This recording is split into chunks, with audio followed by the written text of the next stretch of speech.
দেখতেই পাচ্ছেন চারিদিকে কি অসাধারণ প্রকৃতির নৈসর্গিকতা। এই দৃশ্য দেখার পরে আপনি মুগ্ধ হতে হাজার হাজার বার বাধ্য হবেন।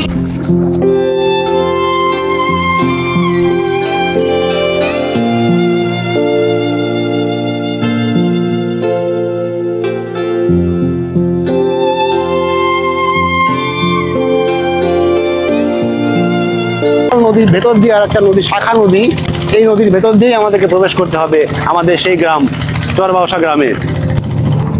কেমন আছেন? ভালো আছেন? কাকা এটা কি বক? বক বক ধরছেন? বক এইটা কি বক নাকি? চিন্তা করছেন কত বড় একটা বক উনি। এখানে আশেপাশে জনবসতি প্রায় শূন্য বললেই চলে।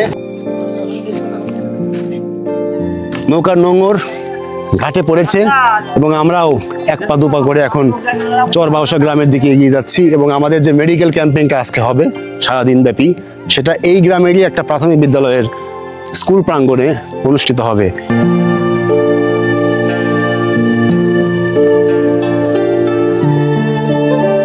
আমরা একটা বাসাতে আমাদের এখন ওয়েলকাম জানানো হয়েছে এবং এই বাসাতে আজকে দুপুরের খাবারটা এখানেই আমরা খাবো। এবং এখানে বলে রাখি, বাসাতে কিন্তু কোনো ধরনের কোনো নাগরিক কোনো সুযোগ সুবিধাই এখানে নেই। ইলেকট্রিসিটি বলেন, ইন্টারনেট বলেন, মানে কমপ্লিটলি সব কিছু থেকে আমি এখন বিচ্ছিন্ন এবং এইরকম অবস্থাতে এরকম বাসাতে আমাকে এখন যেতে হচ্ছে। এবং এখানে আজকে দুপুরে খাবারটা আমার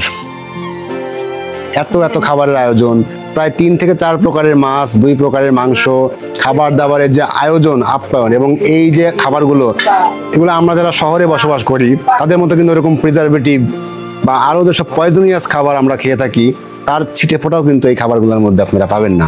এই খাবারগুলোর মধ্যে যেমন সলিডারিটি আছে, তেমন অ্যাকচুয়ালিটি আছে, তেমন স্নিগ্ধতা, মুগ্ধতা এবং ভালোবাসার এই খাবারগুলো।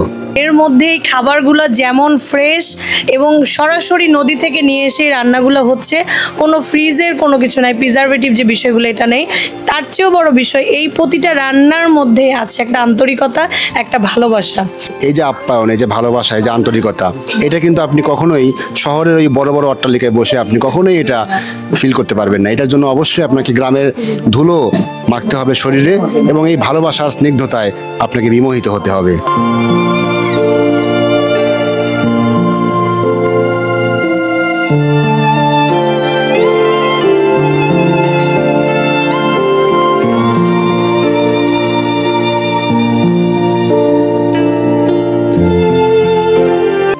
আর একটা অবাক করার ব্যাপার, এইখানে এসে দেখতে পেলাম যে একটা বাড়ি থেকে একটা বাড়ির যে ডিস্টেন্স সেটা মাত্র কয়েক ইঞ্চি।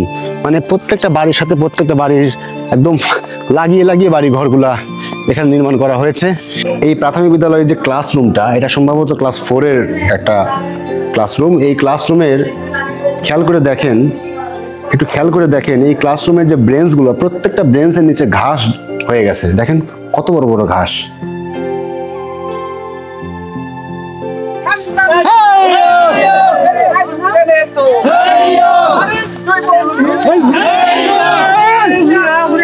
নৌকাটা অলমোস্ট প্রায় নদীর কাছে একদম চলে আসছে, আর অল্প কিছুক্ষণ অপেক্ষা, এরপরে পুরো নৌকাটা নদীতে পাড়ি জমাবে। দেখেন